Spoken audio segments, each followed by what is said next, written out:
I'm Chloe Miller, 31 years old, and what I'm about to share will make you question everything you believe about family loyalty.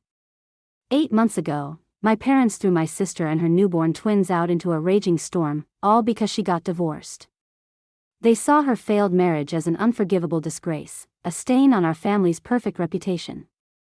When I found out they'd literally slammed the door in her face while she stood there holding 2 crying infants in the pouring rain, I drove 4 hours through that same storm to rescue them. But what I discovered when I arrived made even me tremble with rage. The twins were burning with fever, my sister was delirious from exhaustion, and they'd been living in her car for 3 days because our parents had called every relative, warning them not to take her in. Before I reveal how I exposed my parents' cruelty at my mother's 65th birthday party in front of their entire community, please take a moment to like and subscribe, but only if this story truly resonates with you. I'd love to know where you're watching from and what time it is there. This is how I learned that sometimes the youngest failure in the family holds the most power. Growing up as the youngest Miller child meant living in the shadows of my successful siblings. My brother Andrew, at 41, was everything my parents dreamed of. A senior partner at a corporate firm with a trophy wife, a massive estate, and the ability to quote ethics while crushing opponents in meetings. My sister Sophia, 5 years older than me at 36, used to be their golden child, too. She'd married her college sweetheart at 25, gave them twin granddaughters, and played the perfect daughter at every social function. Then there was me, single at 31, working as a software engineer at a startup, living in a 1-bedroom apartment with a cat named Error. Every Sunday dinner was the same painful ritual. Mom would sigh dramatically and ask, "Chloe, when are you going to settle down? Even Sophia managed to give us grandchildren by your age." Dad would grunt his agreement while Andrew smirked over his drink. "You know," Mom said at last month's dinner, "Mr. Henderson's son just got divorced. He's an architect, very stable." I could arrange, Mom, I'm happy with my life, I'd say for the 100th time. Happy doesn't give me more grandchildren, Chloe. The irony was suffocating. While they criticized my failure to marry, Sophia was hiding a devastating secret. She'd been calling me at midnight for months, sobbing quietly so her twins wouldn't wake. Her perfect husband had been cheating since she was 7 months pregnant. She'd finally filed for divorce 3 weeks after giving birth, but she was terrified to tell our parents. "Please don't tell them yet," she'd begged me just last week. "I need time to figure out how to explain without them losing it." I promised to keep her secret. I had no idea how catastrophically they would lose it when they found out. The truth about Sophia's marriage was uglier than even I knew. She discovered her husband Nathan with his assistant when she'd made a surprise visit to his office, late in her pregnancy. I tried to forgive him, Sophia told me through tears one night, for the babies. But he brought her to our house while I was in the hospital giving birth. Our neighbor saw them. The divorce papers were filed quietly. Sophia got full custody. Nathan didn't even fight it. He'd already moved in with his girlfriend and wanted a fresh start. He signed away his parental rights in exchange for reduced child support. Sophia was devastated but relieved. She could rebuild without him. For 4 months, she managed to hide it all. She'd skip family dinners claiming the twins were sick. When Mom demanded photos, Sophia would send old ones. She was buying time, saving money, planning her announcement carefully. "I'll tell them after Mom's birthday," she promised herself. "Just get through the party, then explain everything calmly." But secrets have a way of exploding at the worst possible moment. Our Aunt Claire, Mom's gossipy older sister, ran into Nathan at a lounge downtown with his new partner, wearing his wedding ring on a chain around her neck like a trophy. Claire called Mom immediately. The storm that hit our family that night was worse than the actual thunderstorm raging outside. Mom called Sophia at 11 p.m., screaming so loud I could hear her through Sophia's phone. "You're divorced? How dare you hide this disgrace from us?" Sophia tried to explain about the cheating, about protecting the twins, but Mom wasn't listening. That's when Dad got on the phone, and everything went to hell. I'll never forget the venom in Dad's voice when he took the phone from Mom. I was at Sophia's apartment holding one of the twins while she talked, and I could hear every word through the speaker. "You are dead to us, he said, each word dropping like ice. No daughter of mine gets divorced. Dad, he cheated. He abandoned us, Sophia sobbed. Then you should have tried harder to keep him satisfied. Are you seriously blaming me? Sophia's voice cracked. That's when Andrew joined the call. Mom must have conferenced him in. His voice was cold, calculated. Sophia, you've destroyed our family's reputation. Do you know what this looks like? The Miller family doesn't do divorce. Andrew, please. I have connections at family services, he interrupted. If you make this messy, if you embarrass us further, I'll make sure those twins end up in stable homes. My hands shook as I quietly started recording on my phone. Something told me I'd need evidence of this conversation. You wouldn't dare, Sophia whispered. Try me. You're an unemployed single mother living off savings. I'm a successful attorney with a perfect record. Who do you think the court will believe? Mom's voice returned, shrill and final. You have 1 hour to pack your things and leave. Don't come back until you fix this mess. Mom, it's storming. The twins are only 7 months. The line went dead, Sophia collapsed against me sobbing. Outside, lightning split the sky as rain hammered the windows. Within minutes, her phone buzzed with texts from various relatives. Your mother called. You're not welcome here. They'd called everyone. In less than 10 minutes, they'd turned our entire extended family against her. My phone started buzzing before Sophia even finished packing. Mom's first text was a warning shot. Chloe, don't you dare take her side. Your father and I are unanimous on this. Then came Andrew's message. Smart girls stay quiet. Remember, Dad plays tennis with your CEO every weekend. They weren't making empty threats.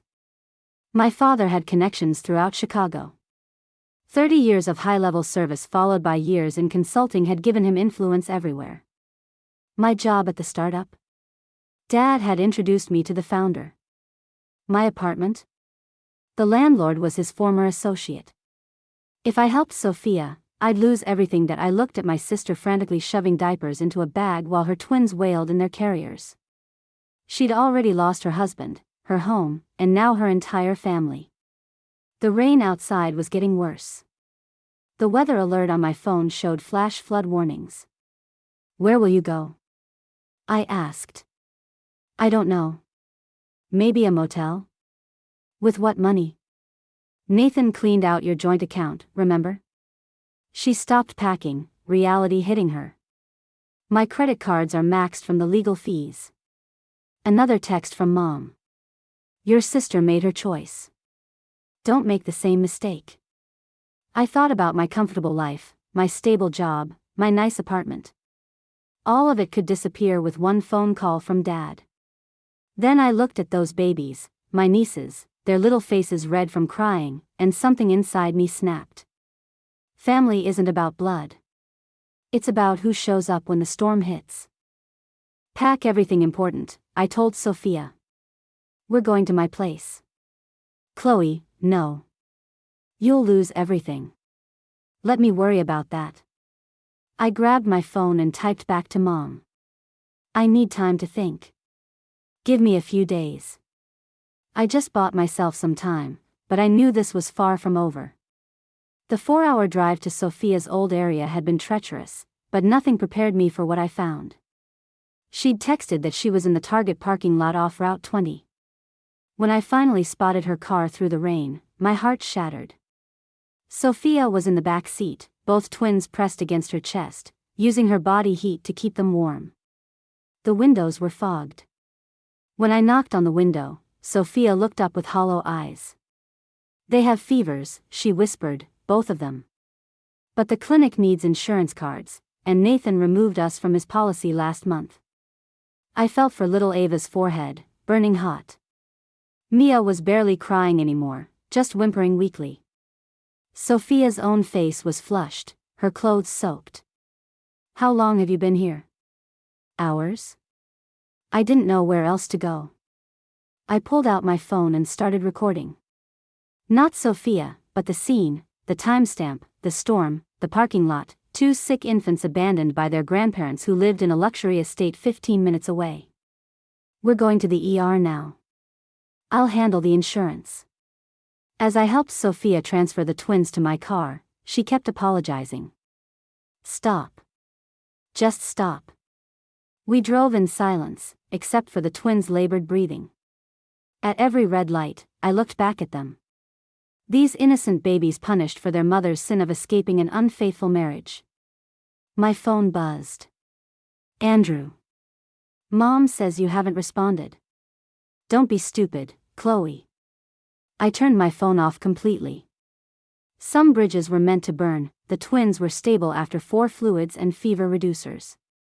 While Sophia dozed in the hospital chair, I stepped into the hallway to face the 25 missed calls on my phone. I called Mom back. Finally, she snapped. Where are you? The hospital. The twins were severely dehydrated with high fevers. Silence. Then, that's not your concern. Not my concern. They're my nieces. They're the product of a failed marriage. Sophia needs to learn, what? That divorce means letting babies suffer?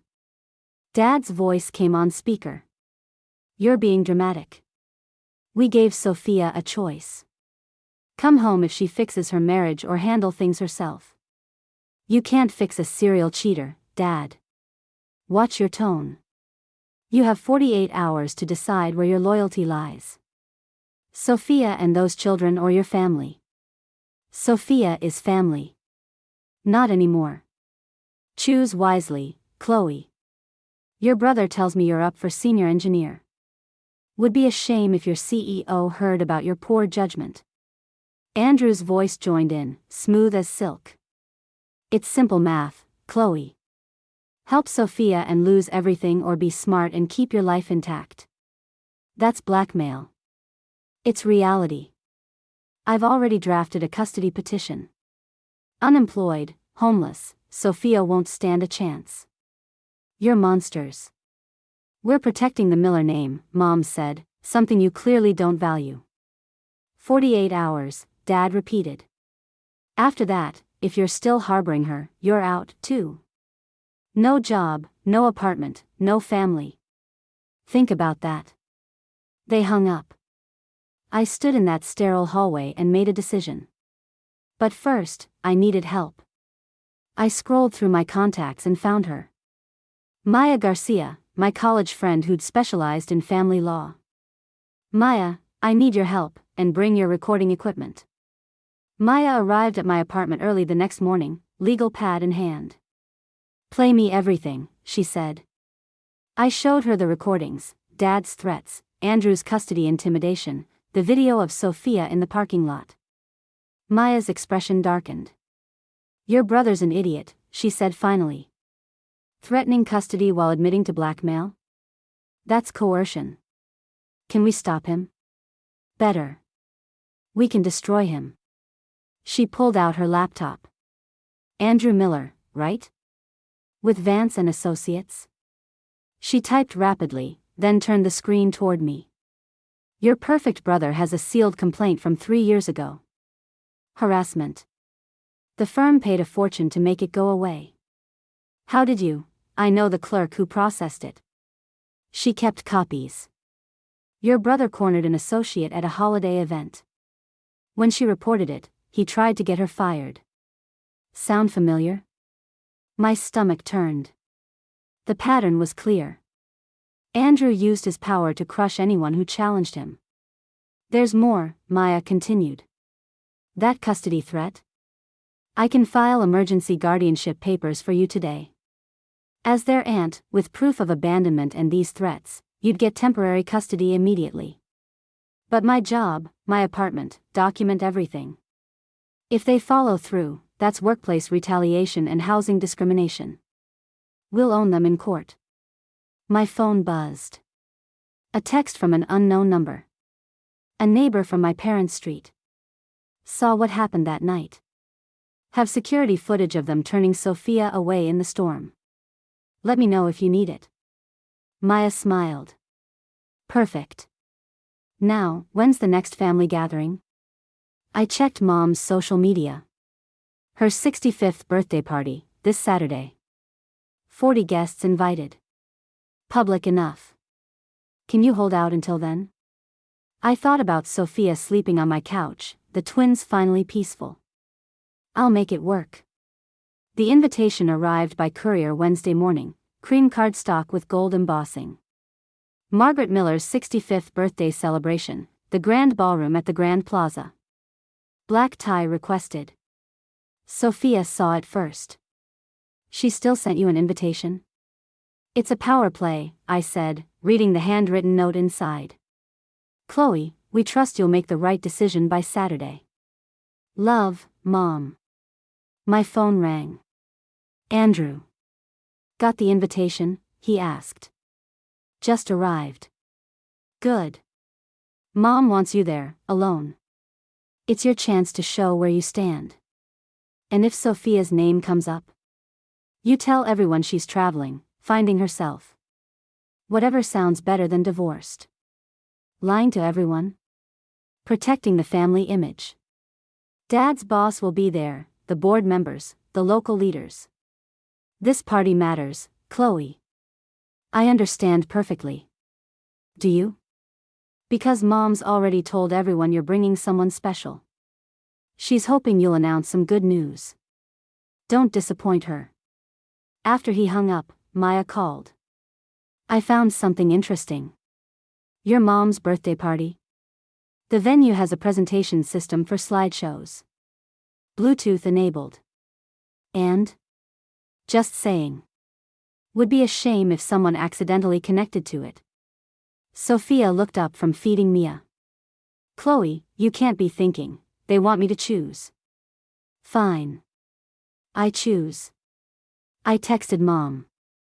I'll be there, and yes, I have news to share. Her response was immediate. Wonderful.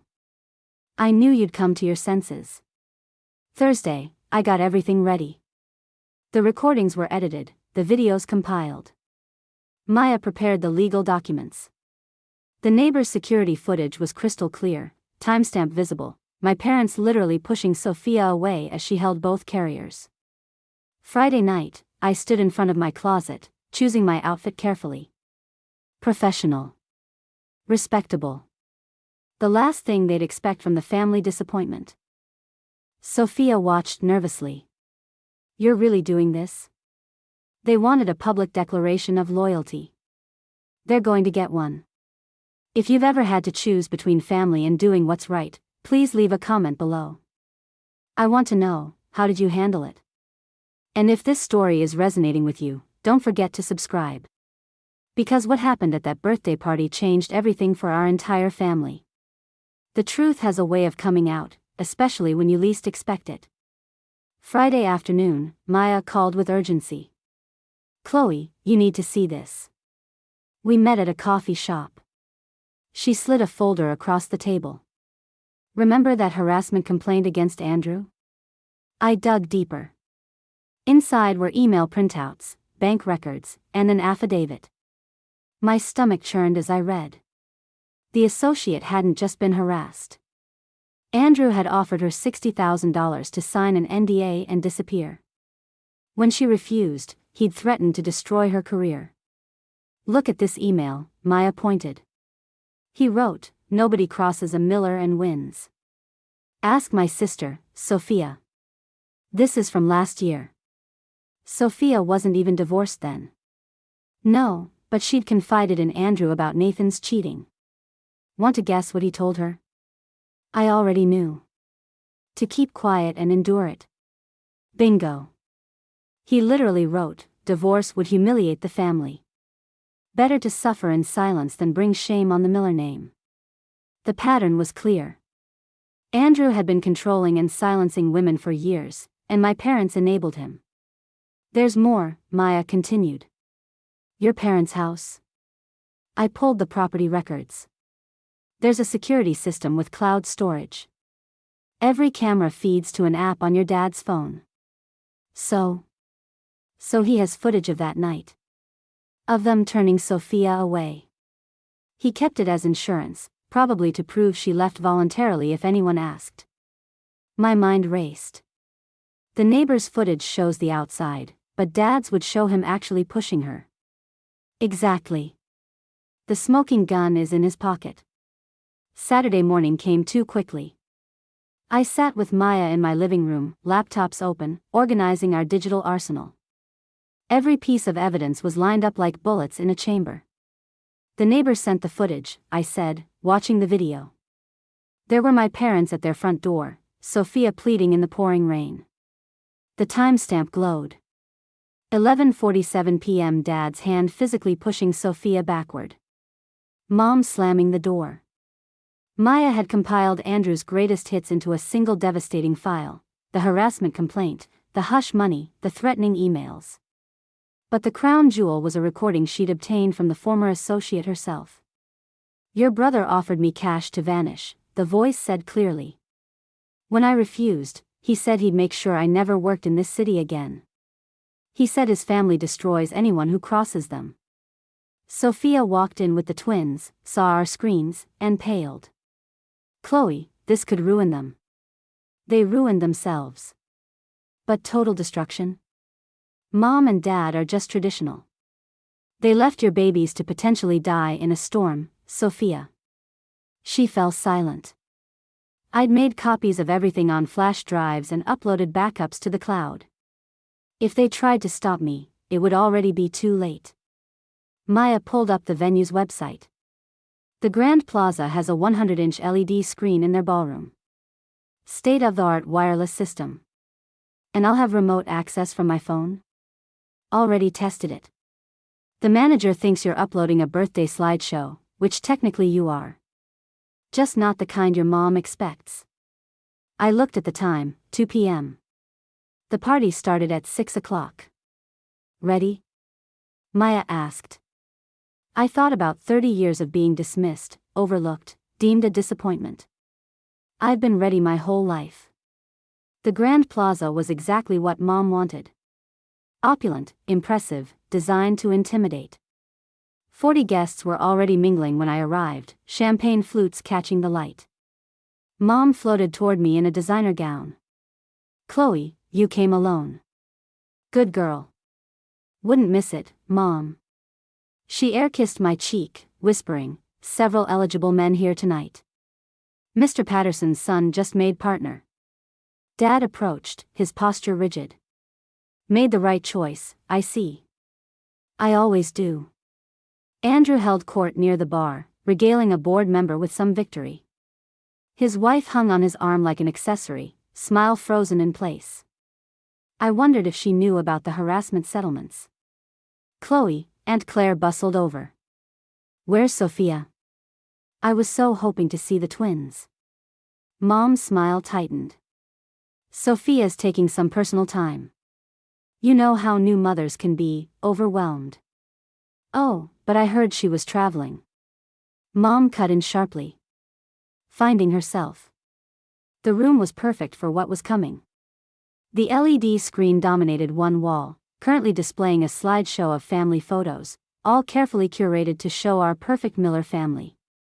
Sophia featured prominently in the older photos, always smiling, always playing her part.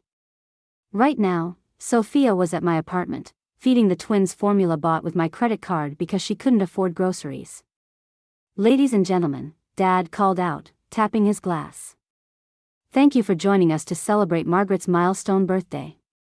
The crowd gathered closer. A local leader raised his glass. "To the Miller family, a true example of values and family unity." Everyone chorused agreement. I pulled out my phone, checking the connection to the screen. "Ready?" "Before we continue," Dad said, "I believe Chloe has something to share." The room turned toward me expectantly. Mom beamed, clearly anticipating an engagement announcement. "Go ahead, sweetheart. Share your news." I stepped forward, phone in hand. "Actually, I'd like to address something Aunt Claire mentioned first." Mom's smile flickered. "That's not necessary." "Where is Sophia?" Aunt Claire pressed. "It's strange she'd miss her mother's 65th. As I said, she's traveling, Mom replied firmly. Divorced women don't travel, Andrew interjected smoothly. They hide. A gasp rippled through the crowd. Mom shot him a furious look. He'd broken script. Divorced? But Sophia seemed so happy. Happiness is fleeting when you break sacred vows, Dad said, recovering quickly. We're helping her through this difficult time. Helping? I couldn't stop myself. Is that what you call it? Chloe, Mom warned. No, I'm curious, a guest said, the wife of Dad's associate. How exactly are you helping her? Mom straightened, performing for her audience. We've given her space to reflect on her choices. Sometimes tough love is necessary. Tough love? I repeated. That's an interesting way to describe it. Andrew stepped forward. Chloe's been emotional about the situation. She doesn't understand that enabling Sophia's failure would only hurt her more. Failure? Because her husband cheated? The room went silent. Mom's face flushed. Who told you that? Does it matter? I asked. The question is, why would you punish Sophia for escaping an unfaithful marriage? We don't air family laundry in public, Dad growled. But you'll publicly call her a disgrace? A local leader shifted uncomfortably. Perhaps we should move on to the toast. Actually, I said, holding up my phone. I do have something to share. A family memory from months ago. May I? Mom's eyes narrowed, but with 40 people watching, she couldn't refuse. Of course, dear. I've prepared a short presentation about family values, I announced. Since that seems to be tonight's theme. Mom relaxed slightly, assuming I'd prepared some sentimental slideshow. Dad nodded approvingly. Andrew smirked, probably thinking I was about to humiliate myself with some emotional plea. Before I start, I said, connecting my phone to the system, I want everyone to know that what you're about to see is real, unedited, time-stamped. Chloe, what are you doing? Mom's voice carried a warning. Showing everyone what Miller family values really look like. My finger hovered over the play button. Around me, the cream of our city society waited, Dad's boss, Andrew's colleagues, Mom's entire social circle. Andrew started moving toward me. Chloe, don't be stupid. Stupid? Like threatening to take custody of Sophia's twins? Like the $60,000 you offered an associate to disappear? His face went white. His wife's head snapped toward him. What? Who's that? Nobody, Andrew said quickly, but his voice cracked. He lunged for my phone that I stepped back, hitting play. Everyone, please watch the screen. The LED display flickered to life. The first image appeared, the exterior of my parents' house, security timestamp glowing, October 15th, 11:47 p.m., that's our house, Aunt Claire said, confused. The video began to play.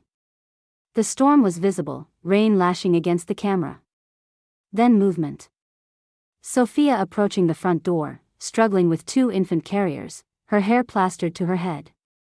Mom's gasp cut through the silence. Turn it off. But everyone was transfixed. On screen, the door opened. There were my parents, fully dressed despite the late hour, faces twisted with anger. The audio was muffled, but audible. Dad's voice, "You're not welcome here." Sophia's desperate response, "Please, the babies are sick." The ballroom fell completely silent as the video continued. On the 100-inch screen, my father's hand reached out and physically pushed Sophia backward. She stumbled, nearly dropping one of the carriers. The baby's cries were audible even through the storm. "Dad, please." Sophia's voice cracked through the speakers. "They have fevers. Just let us stay until morning. You made your choice." Mom's voice cut in, sharp and cold. "Divorce is a sin. You're dead to us." Then the door slammed. The camera kept rolling, showing Sophia standing in the downpour, shoulders shaking as she sobbed, trying to shield the carriers with her body. A guest dropped their glass. It shattered on the floor, the sound explosive in the silence. "Robert, Margaret, this can't be. Turn it off." Dad roared, but I switched to the next video, the neighbor's security footage, showing a wider angle. Sophia stumbling to her car, struggling to secure the twins while rain pounded down. The timestamp showed she sat there for 20 minutes before driving away. "Those babies." A guest's voice was horrified. "You turned away sick infants?" Mom tried to salvage the situation. "You don't understand the full context." "What context justifies this?" Dad's boss stepped forward. His face was granite. "Those are your grandchildren." The next clip started, my own video from the parking lot. Sophia in the back seat, both twins pressed against her, their little faces flushed with fever. My voice narrating, 3 hours after being turned away, both twins have high temperatures. Several guests had their phones out recording the screen. Mom's friends were backing away from her like she was contaminated. "There's more," I announced, cueing the audio recordings. "Would you like to hear what Andrew threatened?" "No." Andrew shouted, but it was too late. Andrew's voice filled the ballroom. "I have connections at family services. If you make this messy, if you embarrass us further, I'll make sure those twins end up in stable homes." His wife gasped. "Andrew, you didn't," the recording continued. "You're an unemployed single mother. I'm a successful attorney with a perfect record. Who do you think the court will believe?" A senior partner at Andrew's firm stood rigid. "Miller, that's extortion. Using social services as a threat? We need to talk, now." But I wasn't done. The next recording played, the call where they'd given me the ultimatum. Dad's voice boomed, "You have 48 hours to decide where your loyalty lies, Sophia and those children, or your family." "That's blackmail," my recorded voice responded. "It's reality," Andrew's voice replied. "Help Sophia and lose everything. Then the crown jewel." Mom's voice, sanctimonious and cruel, "We're protecting the Miller name, something you clearly don't value." The recording ended. The ballroom was tomb silent. 40 of the city's most influential people stared at my parents like they were strangers. That a local leader was the first to speak. "Margaret, you lead the charity board. You preach about compassion and family values. This is what you do." "This was a private family matter," Mom started. "That you made public by involving everyone here," Aunt Claire interrupted. "You called me that night. Told me not to help Sophia. Said she was a disgrace." Other relatives began speaking up. "You called us, too. Threatened to cut us off." Dad's boss pulled out his phone. "Robert, I'm calling an emergency meeting for Monday. Your judgment is clearly compromised." The dominoes were falling exactly as I'd planned. "Wait," I said, voice carrying across the chaos. "There's one more thing everyone needs to see, especially you, Mr. Partner." Andrew lunged for me again, but 2 of Dad's colleagues held him back. His face was red with rage and panic. The screen changed to a document, the harassment complaint against Andrew. The associate's name was redacted, but the details were damning. Then came the bank records, $60,000 transferred to an account, then withdrawn when she refused to sign the NDA. "What is this?" Andrew's wife demanded, her voice shaking. The next slide was an email from Andrew to HR, "Handle this quietly. The Miller name carries weight in this city. I'd hate for that to change." The senior partner's face went from red to purple. "You threatened HR?" The final piece was the associate's recorded testimony. "Andrew Miller cornered me at the holiday party. When I reported it, he said he'd destroy my career. He said, 'Ask my sister Sophia what happens to women who don't keep quiet.'" That was last year, before Sophia even filed for divorce. The room erupted. Andrew's wife slapped him so hard the sound echoed. "You monster. You knew what Sophia was going through, and you still, it's not what it looks like." Andrew started. It's exactly what it looks like, the partner interrupted. Security will be at your office Monday morning while you clean it out. You're done at the firm, and I'll be personally calling every contact I have. A local official turned to my parents. Your positions are under review, effective immediately. We cannot have people who abandon children in positions of leadership. Mom sank into a chair, her perfect party, her perfect image, her perfect family, all of it crumbling in real time. I stood in the center of the room, 40 pairs of eyes on me, the family disappointment, the single failure. Not anymore. I have legal guardianship of Sophia's twins, I announced, pulling out the court documents. Emergency custody was granted based on documented abandonment and threats. Furthermore, any attempt at workplace retaliation or housing discrimination will result in immediate legal action. My attorney has already filed documentation with the state. You ungrateful, Mom started. Ungrateful? I turned to face her directly. You taught me everything I know about family values. You just didn't realize you were teaching me what not to do. I addressed the room. Sophia and her daughters are safe. They have a home, medical care, and a family that actually loves them. That's all that matters. Andrew finally spoke, his voice desperate. You've destroyed everything. Our reputation, our family. No, I said firmly. You destroyed it the night you threatened innocent babies. I just showed everyone who you really are. Several guests approached me with offers. If Sophia needs anything, a job, childcare, please call me. They handed me cards, then turned to glare at my family. The community my parents had tried to weaponize was now rallying around their abandoned daughter. This isn't over, Dad growled. You're right, I agreed. The investigation into child endangerment and extortion is just beginning. The color drained from his face. He hadn't considered that abandoning sick infants in a storm could have legal consequences. This moment changed everything for our family. If you've ever had to stand up against toxic family members to protect the innocent, you know your courage matters more than you know. The story isn't over. The aftermath was even more powerful than the confrontation. Make sure you're subscribed to hear how this family transformed. Sometimes the best families are the ones we choose. The exodus began immediately.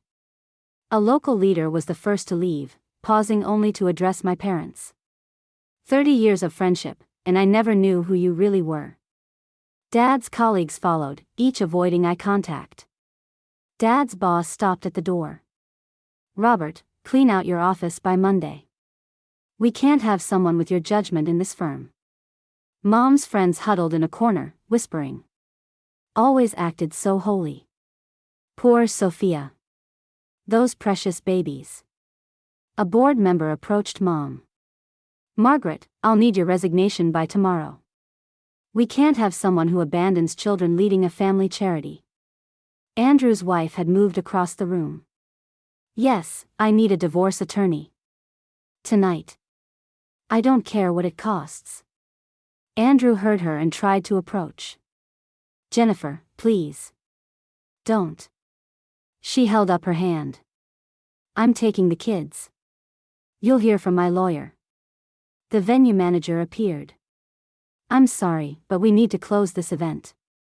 Other guests are complaining about the disturbance. Dad threw cash on the table and stormed toward the exit. Mom followed, her heels clicking frantically. At the door, she turned back, makeup streaming down her face. Chloe, you've destroyed us. No, Mom, you destroyed yourselves. I just refuse to hide it anymore. As they left, Aunt Claire touched my arm. I'm ashamed I listened to them. Can I meet the twins? Make things right with Sophia? Others echoed her sentiment. In trying to isolate Sophia, my parents had only isolated themselves. The community they'd manipulated was now on Sophia's side. Monday morning came fast. Maya called me early. The restraining order was approved. Your parents and Andrew cannot come within 500 feet of Sophia or the twins. That was quick. The judge saw the videos. She was not pleased. Sophia was sitting across from me, feeding Mia while Ava slept. For the first time in months, she looked peaceful. What about custody? The court confirmed you have sole custody. And with Chloe as emergency guardian on file, you're protected. My phone buzzed. A text from an unknown number. This is Dad's old associate. Andrew's office has been cleared. We found more complaints during our investigation. He won't practice again soon. Also, my wife's tech firm is looking for a manager.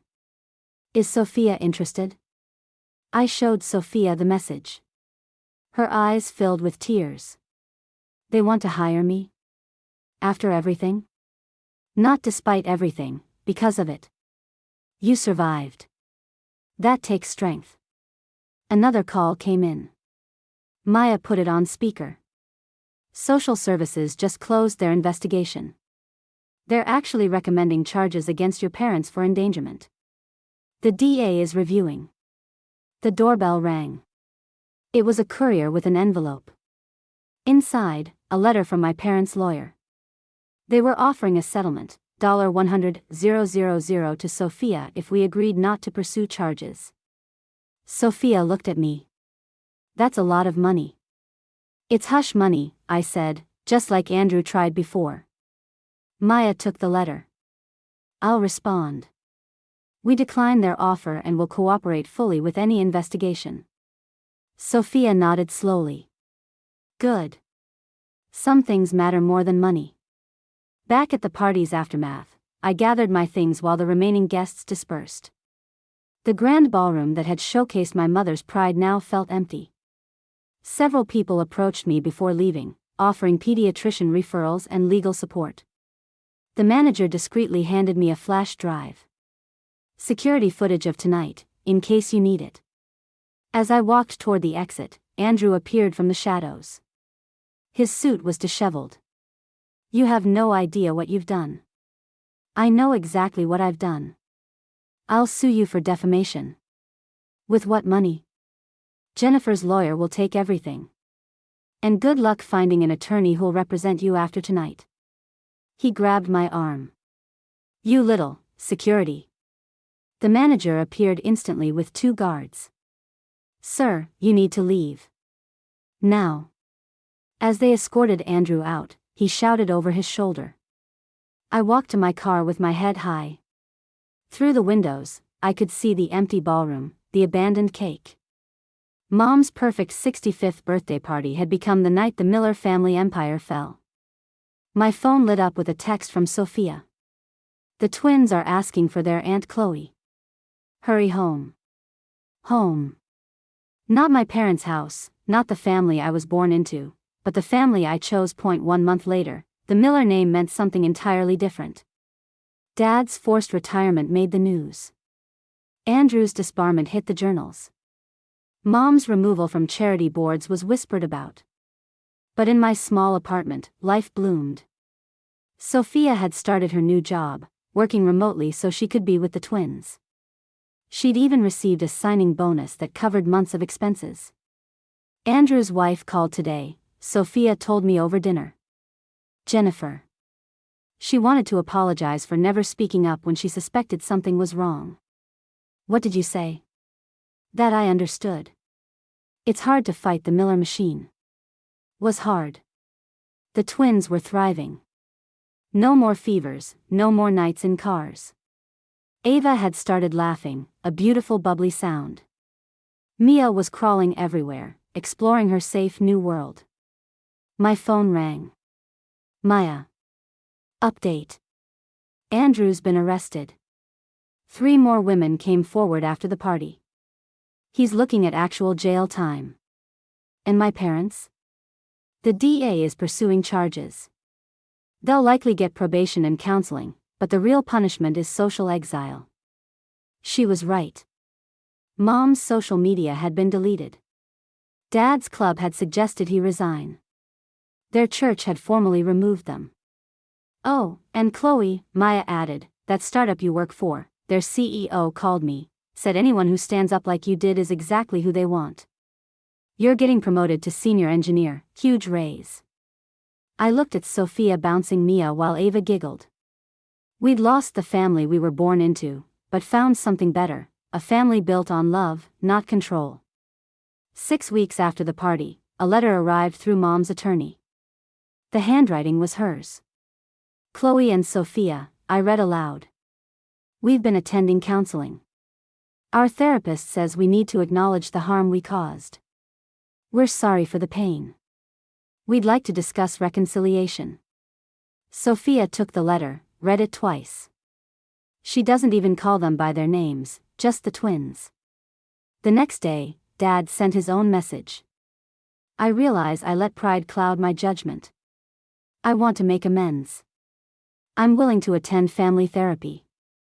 What do you think? Sophia asked. I think apologies without change are just manipulation. As if to prove my point, Andrew tried reaching out that same week from jail. You've made your point.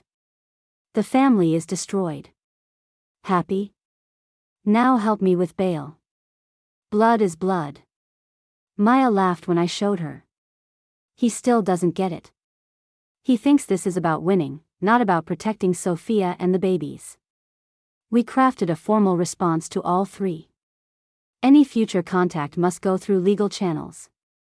Reconciliation requires completion of all therapy, written acknowledgement of specific harmful actions, and a demonstrated pattern of change over a year.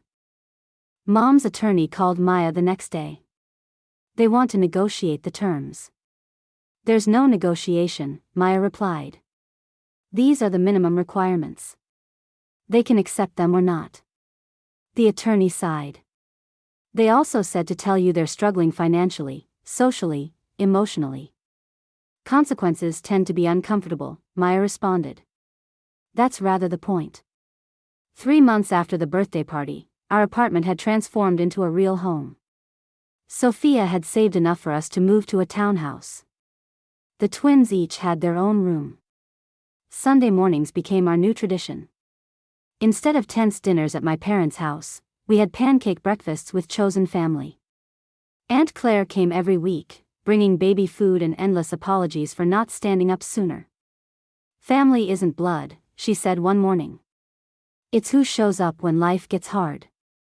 Dad's associate's wife, who insisted we call her Elizabeth, became an honorary grandmother.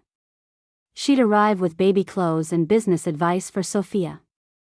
You're thriving, she told her. Sophia had indeed been promoted. Her strength through adversity impressed everyone. She was leading a team now, working on projects that mattered. The broken woman who'd sat in a parking lot was gone, replaced by someone powerful and confident. Even unexpected allies emerged. Jennifer, Andrew's ex-wife, joined our support circle. I should have seen the signs, she said during one visit. The way he talked about Sophia, about women who didn't know their place. I'm sorry I stayed silent. You're not silent now, Sophia replied. The twins were flourishing, chasing each other around our small backyard. Their laughter filled spaces that had once held fear. They'd never remember that terrible night, but they'd grow up knowing they were worth fighting for. My phone buzzed with a text from Maya. Saw your parents at the market. They looked diminished. Your mom was buying generic brands. Your dad was alone in the parking lot, just sitting in his car. I felt a flicker of something, not quite sympathy, but acknowledgement of their fall. 6 months after that birthday party, I stood in our backyard watching Sophia push the twins on their new swing set. The transformation was complete, not just for them, but for me. Being the family disappointment had freed me in ways I never expected. When you're already a failure, you've got nothing to lose by doing what's right. My parents had seen my single status and modest career as weaknesses. They never realized those failures meant I had nothing they could effectively threaten. The promotion at work came with speaking opportunities. Companies wanted to hear about leadership in crisis. I always started the same way. Documentation isn't just about covering yourself, it's about protecting the vulnerable. Every recording, every video, every saved text had been a brick in the wall protecting Sophia and the twins. Young women in these audiences would approach me afterward. I'm documenting my situation, too. Thank you for showing me it matters. Maya and I had started a workshop series, setting boundaries with toxic family systems.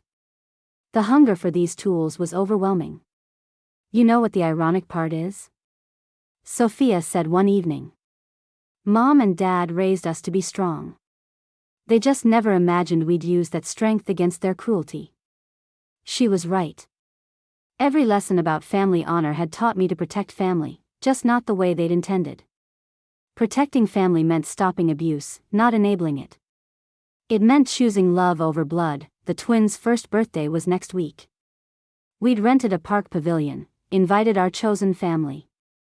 No Millers on the guest list except Sophia and me, and that was exactly right. Sometimes losing your family of origin is the only way to find your true family. 1 year later, Sophia remarried. Not to someone our parents would have chosen. Julian was a counselor, made modest money, but he loved her fiercely and treated the twins like his own daughters. He'd even legally adopted them. The wedding was small, perfect. 20 people who'd stood by us when the Miller name became toxic. Aunt Claire walked Sophia down the aisle. I was her maid of honor. The twins, now walking confidently, were flower girls. During the reception, Maya pulled me aside. Your parents' lawyer reached out again.